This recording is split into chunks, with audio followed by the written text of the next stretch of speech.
आजचा हा शिवसोहळा. आजच्या सोहळ्याचे माननीय अध्यक्ष ॲडव्होकेट गजेंद्रजी भोसले, शाळेचे विश्वस्त आबासाहेब संजू पाटील, व्यासपीठावरील सर्व मान्यवर व शिवप्रेमी माझे सर्व मित्र आणि मैत्रिणींनो, सर्वजण ज्या मंगलमय दिवसाची पाहत होते अतुरतेने वाट. सूर्याच्या सोनेरी किरणांनी मिठला अंधार, उजाडली शिवदिनाची पहाट.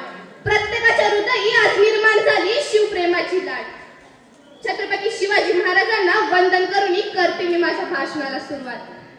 महाराष्ट्राचे आदिदैवत, भूपती, नृपती, पृथ्वीपती, परमप्रतापी, प्रगल्भ बुद्धिमान, विज्ञानिष्ठ, जगविख्यात, विश्ववंदनीय, राजाधिराज, श्रीमंत योगी छत्रपती शिवाजी महाराजांना या जिजाऊच्या लेकीचा मानाचा मुद्रा, मानाचा मुद्रा.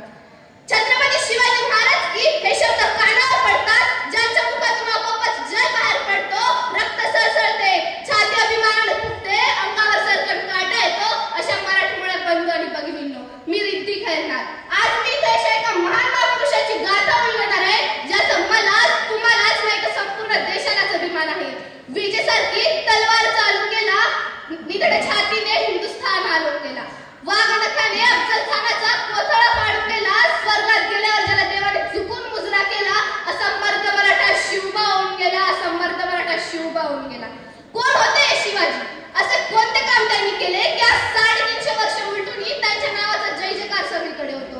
इथल्या लोकांना तर सोडा, पण इथल्या दऱ्याखोरांना जर विचारले तर ते सांगतील, रुद्राचा अवतार तो वाघाचा ठसा होता, रुद्राचा अवतार तो वाघाचा ठसा होता. विचारत त्या सह्याद्रीला आणि विचारत त्या सागरी लहरींना माझा शिवबा कसा होता, माझा शिवबा कसा होता.